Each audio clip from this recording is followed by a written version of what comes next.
بسم اللہ الرحمن الرحیم۔ محترم ناظرین، صلاح الدین ایوبی رحمۃ اللہ علیہ کے بچپن سے لے کر ان کی عملی زندگی اور پھر فتوحات پر مبنی ویڈیوز کا سلسلہ جاری ہے۔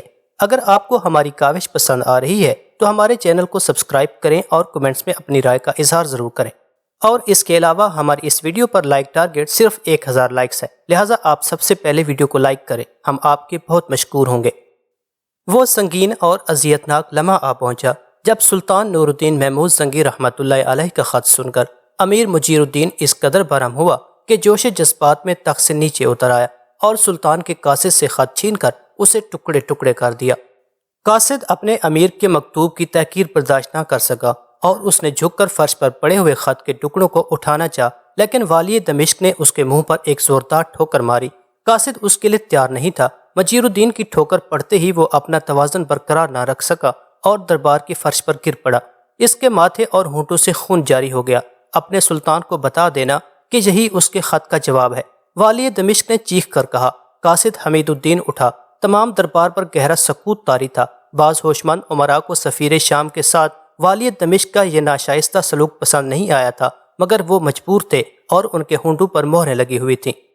قاصد حمید الدین نے اپنے چہرے پر ہاتھ پھیرا، نتیجتاً اس کا پورا ہاتھ خون سے رنگین ہو گیا۔ حمید الدین چند لمحوں تک اپنے ہاتھ کو دیکھتا رہا، پھر نہایت بے باکانہ لہجے میں امیر مجیر الدین سے مخاطب ہوا۔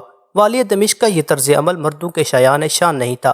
میں سلطان محمود زنگی رحمۃ اللہ علیہ کا سفیر خاص ہوں اور یہ ٹھوکر میرے منہ پر نہیں، سلطان عادل کے چہرے مبارک پر ماری گئی ہے۔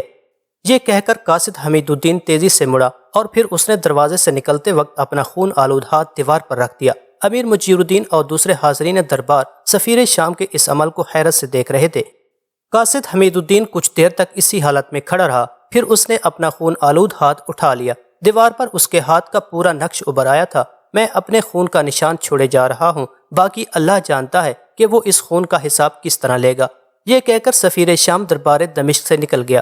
حجت تمام ہو چکی تھی۔ سلطان نور الدین محمود زنگی رحمۃ اللہ علیہ نے اپنے قاصد کا زخمی چہرہ دیکھا، شمشیر بے نیام کی اور اپنے لشکر کو 2 حصوں میں تقسیم کر دیا۔ مشرق کی طرف سے اسد الدین شیر کوہ نے زبردست حملہ کیا، یہاں تک کہ وہ یلغار کرتا ہوا شہر پناہ تک پہنچ گیا۔ امیر مجیر الدین کا لشکر مسلسل پسپا ہو رہا تھا، یہاں تک کہ وہ شہر کے دروازے بند کرنے پر مجبور ہو گئے۔ دوسری طرف شمال سے سلطان نور الدین زنگی رحمۃ اللہ علیہ نے بھرپور حملہ کیا۔ یوسف یعنی صلاح الدین کسی محافظ سپاہی کی طرح سلطان عادل کے دوش بدوش جنگ کر رہا تھا۔ والی دمشق کے لشکر نے یہاں بھی وہی حکمت عملی اختیار کی، میدان سے فرار ہو کر شہر کے دروازے بند کر لیے اور فصیلوں پر سے آگ برسانی شروع کر دی۔ 3 دن تک یہی عمل جاری رہا۔ سلطان نور الدین محمود زنگی رحمۃ اللہ علیہ ذہانت و فراست کے ساتھ دشمن کی آگ سے اپنے سپاہیوں کو بچاتا رہا۔ پھر جب امیر مجیر الدین کے سپاہیوں کے بازو شل ہو گئے اور آگ کا طوفان رکا تو سلطان نور الدین محمود نے ایک فیصلہ کن حملہ کیا اور شمال کی جانب فصیل میں گہرا شگاف ڈال دیا۔ پھر اس شگاف سے سلطانی فوج شہر کے اندر داخل ہو گئی۔ اس وقت سلطان عادل کا پرچم صلاح الدین کے ہاتھ میں تھا۔ مجیر الدین کی فوج پہلے ہی اپنے امیر سے بیزار تھی۔ اس نے سلطانی لشکر کو دیکھتے ہی ہتھیار رکھ دیے اور نور الدین زنگی سے امان کے طالب ہوئے۔ پھر کچھ دیر بعد ہی سلطان نور الدین محمود زنگی کے نقیب دمشق کی شہرہوں پر کھڑے ہو کر بآواز بلند اعلان کر رہے تھے، سلطان عادل کا حکم ہے کہ کسی کی جان و مال کو نقصان نہ پہنچایا جائے، کوئی شامی سپاہی کسی کے گھر میں نہ داخل ہو، زخمیوں کی تیمارداری کی جائے اور کسی بھاگنے والے شخص کا تعاقب نہ کیا جائے۔ اس اعلان نے اہل دمشق کے بدحال چہروں پر خوشی کی تیز لہر دوڑا دی۔ سلامتی ہے ہر اس شخص کے لیے جو اس پرچم کے سائے میں کھڑا ہوا۔ یہ آواز یوسف یعنی صلاح الدین کی تھی جو اہل دمشق کو پکار رہا تھا۔ ان کی دعاؤں کے شور سے پورا دمشق گونج اٹھا۔ پھر دیکھتے ہی دیکھتے ہزاروں مقامی باشندے سلطان عادل کے جھنڈے کے نیچے جمع ہو گئے اور ان کی دعاؤں سے پورا دمشق گونج اٹھا۔ حق تعالیٰ سلطان کو دونوں جہان میں جزائے عظیم دے کہ ان کی مجاہدانہ کوششوں نے ہمیں ظالم و بدکار حکمران سے نجات دلائی۔ والی دمشق نے قلعے کی فصیل سے اپنی شکست کا یہ منظر دیکھا۔ امیر مجیر الدین کے ساتھ چند امراء بھی تھے۔ اس نے ان پر قہر آلود نظریں ڈالیں، پھر شاہ یروشلم بالڈون ثالث کو گالیاں بکتے ہوئے بولا، وہ میری مدد کے لیے اپنی فوج کب بھیجے گا؟ شہر پر نور الدین کا قبضہ ہو چکا، کیا عیسائی لشکر اس وقت آئے گا جب میرے قلعے کی اینٹ سے اینٹ بچ جائے گی؟ امیر، ہم تو قلعہ بند ہو چکے ہیں، کیا خبر کہ شاہ یروشلم اپنی فوج کے ہمراہ ہماری مدد کو آ پہنچا ہو اور اس نے دمشق کا محاصرہ کر لیا ہو۔ دوسرے امیر نے لڑکھڑائی ہوئی زبان میں مجیر الدین کو تسلی دیتے ہوئے کہا، اس وقت وہ شراب پیے ہوئے تھا، اور والی دمشق کے برابر کھڑا چوم رہا تھا۔ ڈوبتے کو تنکے کا سہارا بہت ہوتا ہے، اس محاورے کے مطابق اپنے امیر کی بات سن کر والی دمشق کے ہونٹوں پر اداس مسکراہٹ ابھر آئی۔ خدا کرے ایسا ہی ہو۔ پھر امیر مجیر الدین اپنے وزیروں اور مصاحبوں کے ساتھ قلعے کے محفوظ ترین تہہ خانے میں چلا گیا۔ دمشق پر سلطان نور الدین محمود زنگی کے حملے کی خبر سن کر شاہ یروشلم بالڈون ثالث نے امیر مجیر الدین کی مدد کے لیے ایک فوجی دستہ دمشق کی طرف روانہ کیا، مگر اسد الدین شیر کوہ کا دماغ جاگ رہا تھا۔ اس نے دمشق کے تمام مضافاتی علاقوں کی سخت ناکہ بندی کر دی تھی۔ بالڈون ثالث کا لشکر ادھر آیا تو اسد الدین شیر کوہ کے ایک فوجی دستے نے عیسائی سپاہیوں کا تعاقب کیا۔ صلیبیوں نے فرار ہو جانے ہی میں عافیت سمجھی، وہ معمولی سی مزاحمت کے بغیر اپنے جانیں بچا کر بھاگ گئے۔ سلطان نور الدین محمود زنگی نے شہر پر قابض ہونے کے بعد پہلے دن ہی امیر مجیر الدین کو پیغام بھیج دیا تھا کہ اگر وہ خود کو سلطانی لشکر کے حوالے کر دے تو اس کی جان بخشی جا سکتی ہے، ورنہ قلعے کی بنیادیں کھود ڈالی جائیں گی اور اسے خفیہ سرنگوں سے کھینچ کر باہر نکال لیا جائے گا۔ امیر مجیر الدین نے 3 دن تک بالڈون ثالث کی فوجی کمک کا انتظار کیا اور پھر چوتھے دن قلعے کا دروازہ کھول کر اپنے چند امراء کے ساتھ باہر نکلا۔ قلعے کے نگران سلطانی سپاہیوں نے فوراً امیر مجیر الدین کو اپنے نرغے میں لے لیا اور سلطان نور الدین محمود زنگی کے خیمے میں پہنچا دیا۔ مجیر الدین کا سر جھکا ہوا تھا اور اس کی ظاہری حالت مجرموں جیسی تھی۔ اس نے لرزتے ہوئے ہاتھوں سے اپنی تلوار کھول کر سلطان عادل کے قدموں میں رکھ دی اور گداگروں کے سے لہجے میں بولا، میں سلطان ذیشان کے کرم کا طالب ہوں۔ مسلمان اپنے عہد پر قائم رہتا ہے اور تم سے جاں بخشی کا وعدہ کیا جا چکا ہے۔ سلطان نور الدین محمود زنگی نے نہایت نرم لہجے میں کہا۔ اس نیک سیرت حکمراں کی آواز میں غرور و تکبر کا شائبہ تک نہیں تھا۔ گردش وقت نے ساری بساطیں الٹ دی تھی۔ دمشق کا دربار آراستہ ہوا، مگر اس بار تخت پر سلطان نور الدین محمود زنگی جلوہ افروز تھے اور امیر مجیر الدین تخت کے نیچے غلاموں کی طرح ہاتھ باندھے کھڑا تھا۔ حاضرین دربار بڑی بے چینی کے ساتھ اس بات کے منتظر تھے کہ سلطان عادل والی دمشق کی قسمت کا کیا فیصلہ کرتے ہیں۔ سلطان نور الدین محمود زنگی نے امیر مجیر الدین کی طرف ناپسندیدہ نظروں سے دیکھا اور انتہائی پرجلال لہجے میں مخاطب ہوئے، تم نے اپنی آنکھوں سے دیکھ لیا کہ اللہ کی مدد کے سوا کسی کی تائید کام نہیں آتی۔ تم نے ان لوگوں سے معاہدہ کیا جو اسلام دشمنی میں سر فہرست ہیں اور جن کے بارے میں حق تعالیٰ کا کھلا ہوا حکم نازل ہو چکا کہ یہود و نصارہ اہل ایمان کے دوست ہو ہی نہیں سکتے۔ میں اپنی اس غلطی اور کوتاہی پر نادم ہوں۔ امیر مجیر الدین نے سر چکائے ہوئے کہا، اسے غلطی اور کوتاہی کا نام نہیں دیا جا سکتا۔ سلطان نور الدین محمود زنگی کی آواز کچھ اور بلند ہو گئی تھی، یہ اسلام کے خلاف کھلی بغاوت تھی۔ میں نے تمہیں بار بار موقع دیا کہ اس گناہ عظیم سے تائب ہو جاؤ، مگر تم نے میرے خط اور سفیر کے ساتھ وہ سلوک کیا جو برے سے برا کافر حکمران بھی نہیں رکھے گا۔ سلطان نور الدین محمود زنگی کا بگڑا ہوا لہجہ دیکھ کر امیر مجیر الدین بدحواس ہو گیا۔ والی دمشق کی آواز خوف سے لرز رہی تھی اور اس کے دل میں یہ خدشہ پیدا ہو گیا تھا کہ سلطان نور الدین محمود زنگی اپنے وعدے سے منحرف ہو جائیں گے، اور اس انحراف کا ایک ہی مفہوم ہے کہ اسے قتل کر دیا جائے گا یا پھر اس کی پوری زندگی پس دیوار زندہ گزرے گی۔ میں آج بھی اپنے وعدے پر قائم ہوں اور بفضل تعالی آخری سانس تک قائم رہوں گا، سلطان نور الدین محمود زنگی نے باوقار لہجے میں کہا، مگر ابھی انصاف باقی ہے۔ پورے دربار پر سناٹا چھا گیا۔ امیر مجیر الدین کے چہرے پر وحشت برسنے لگی۔ میں تمہارے تمام تر گستاخانہ کلمات معاف کرتا ہوں جو تم نے میرے بارے میں ادا کیے۔ سلطان نور الدین محمود کے لہجے سے سب و تحمل کا اظہار ہو رہا تھا، مگر تم نے میرے سفیر کے ساتھ جو غیر اسلامی اور بے رحمانہ سلوک کیا اس کا حساب ابھی صاف ہونا ضروری ہے۔ یہ کہہ کر سلطان نور الدین زنگی نے قاصد حمید الدین کی طرف اشارہ کیا جو امراء کی اگلی قطار میں بیٹھا تھا۔ سلطان کا اشارہ پاتے ہی قاصد حمید الدین اپنی جگہ سے اٹھا اور تخت کے قریب آ کر کھڑا ہو گیا۔ حاضرین دربار تصویر حیرت بنے ہوئے دیکھ رہے تھے کہ سلطان عادل کیا فیصلہ صادر کریں گے اور یہ حساب کس طرح برابر ہوگا۔ سلطان نور الدین محمود زنگی نے قاصد حمید الدین سے مخاطب ہوتے ہوئے کہا، اللہ کا قانون انصاف یہ ہے کہ آنکھ کے بدلے آنکھ اور جان کے بدلے جان۔ جتنی اذیت تمہیں پہنچائی گئی ہے اتنی ہی اذیت تم بھی پہنچا سکتے ہو، یہ عدل ہے۔ اور اگر معاف کر دو تو اس کا اجر حق تعالیٰ کے پاس ہے، اسے احسان کہتے ہیں اور احسان کا بدلہ سوائے احسان کے کچھ نہیں ہے۔ ابھی سلطان عادل کے الفاظ کی گونج باقی تھی کہ اہل دربار نے امیر مجیر الدین کی طرف دیکھا، اس کے چہرے پر وحشت برسنے لگی تھی۔ سلطان نور الدین زنگی کے فیصلے کا کھلا ہوا مفہوم یہی تھا کہ قاصد حمید الدین امیر مجیر الدین سے اپنا بدلہ لے۔ اور والی دمشق کے چہرے پر اتنا گہرا زخم لگائے جتنا کہ خود اس کے چہرے پر موجود تھا۔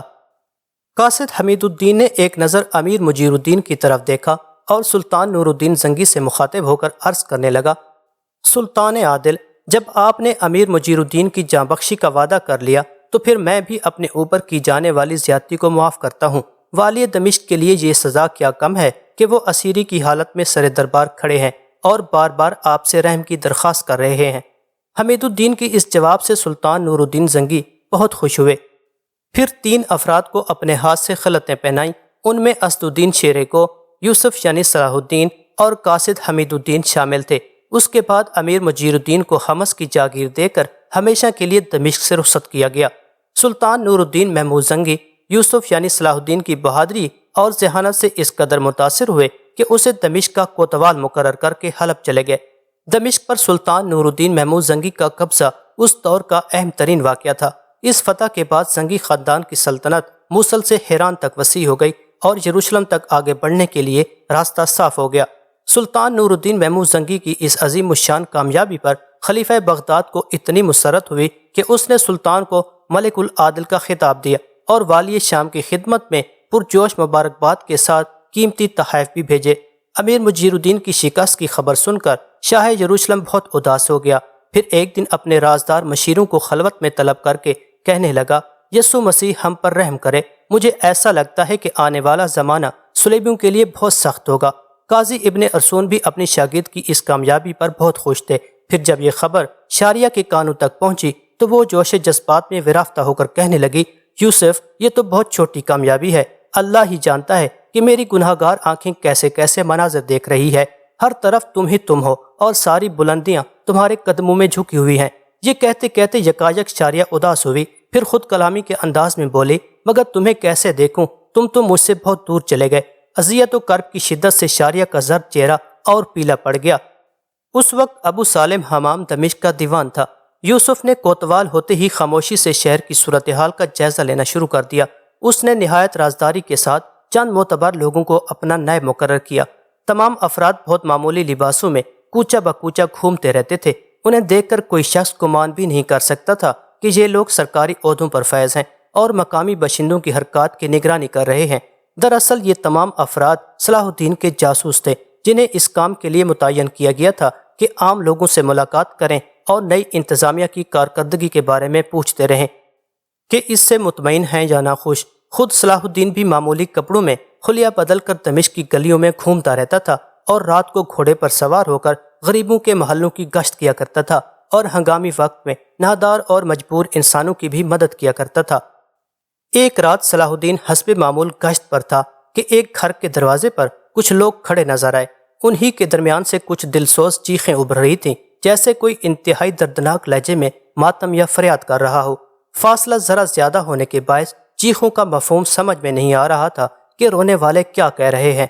یوسف یعنی صلاح الدین نے گھوڑے کی رفتار تیز کر دی اور چند لمحوں میں اس مکان کے قریب پہنچ گیا جہاں کچھ لوگ جمع تھے۔ یوسف یعنی صلاح الدین نے سنا کہ ایک بوڑھا مرد اور ایک بوڑھی عورت بین کرنے کے انداز میں کہہ رہے تھے کہ سلطان عادل، ہم نے تیرے آنے کی کتنی دعائیں مانگی تھیں، مگر تیرے آنے سے بھی کیا ہوا؟ ظالموں کا وہی ظلم ہے اور غریبوں کی وہی مجبوری، کوئی پوچھنے والا نہیں کہ ہم محتاجوں پر کیا گزری۔ یوسف یعنی صلاح الدین ان بوڑھوں کی فریاد سن کر لرز اٹھا اور تیزی کے ساتھ گھوڑے کی پوچھ سے اتر کر ان لوگوں کے قریب پہنچا۔ ایک مسلح جوان کو اپنے نزدیک پا کر وہ لوگ گھبرا گئے اور بوڑھوں نے رونا بند کر دیا۔ میں تم سے پوچھتا ہوں کہ تم پر کیا گزری؟ یوسف صلاح الدین نے انتہائی نرم لہجے میں کہا۔ بوڑھی عورت اور مرد نے کوئی جواب نہیں دیا، وہ ایک اجنبی کی آمد سے سہم کر رہ گئے تھے۔ صلاح الدین رحمۃ اللہ علیہ نے سمجھانے کے انداز میں دوبارہ کہا، اگر تم ظالم کی نشاندہی نہیں کرو گے تو اسے کیسے تلاش کیا جائے گا؟ بوڑھے اس بار بھی خاموش رہے، مگر ان کے بجائے ایک نوجوان نے یوسف یعنی صلاح الدین سے پوچھا، تم کون ہو؟ میں دمشق کا نیا کوتوال ہوں، مجھے سلطان عادل نے تمہارے حقوق کی نگرانی اور حفاظت کے لیے مقرر کیا ہے۔ تم لوگ بلا خوف اپنا دکھ بیان کرو، میں خدائے وحدہ لا شریک کی قسم کھا کر کہتا ہوں کہ تمہاری فریاد سلطان عادل تک پہنچائی جائے گی۔ جب بوڑھی عورت اور مرد نے ایک حکومتی کارندے کو اس قدر مہربان و شفیق پایا تو دونوں رو رو کر اپنا غم بیان کرنے لگے۔ دمشق میں ایک بہت دولت مند و باز شخص امیر فوزی تھا۔ اس نے 2 بوڑھی عورتیں اس لیے ملازمہ رکھی تھیں کہ وہ بھیک مانگنے کے بہانے محلہ دار محلہ گھوم کر مختلف گھروں میں جائیں اور خوبصورت لڑکیاں تلاش کریں۔ پھر جیسے ہی وہ بوڑھی جاسوس عورتیں اطلاع دیتیں کہ فلاں گھر میں ایک خوبصورت لڑکی موجود ہے، امیر فوزی اپنے مسلح بدماشوں کو بھیج کر لڑکی کو اٹھوا لیتا، پھر اپنی ہوس کی تکمیل کے بعد اس مظلوم لڑکی کو اس کے گھر بھجوا دیتا۔ امیر مجیر الدین بذات خود ایک انتہائی بدکار انسان تھا، اس لیے پورے دمشق میں حرص و ہوس کا بازار گرم تھا۔ عدالتیں تھیں مگر صرف غریب مجرموں کے لیے، امراء قانون سے بالاتر تھے اور ان کے گناہوں کا احتساب کرنے والا کوئی نہیں تھا۔ اگرچہ امیر مجیر الدین کی بساط اقتدار الٹ چکی تھی، مگر امیر فوزی اسی نشے میں تھا، اور اس خمار کی وجہ دمشق کا دیوان ابو سالم حمام تھا، جس سے امیر فوزی کے گہرے دوستانہ تعلقات تھے۔ اغوا کی جانے والی لڑکی کے ماں باپ نے رو رو کر بتایا کہ امیر فوزی کے 2 مسلح بدماش ابھی ان کی بیٹی کو گھوڑا گاڑی میں ڈال کر لے گئے ہیں۔ صلاح الدین نے وہاں موجود لوگوں سے اس سمت کے بارے میں پوچھا جہاں گھوڑا گاڑی روانہ ہوئی تھی۔ پھر وہ اپنے گھوڑے پر سوار ہوا اور تھوڑی ہی دیر میں گھوڑا گاڑی کو جا لیا۔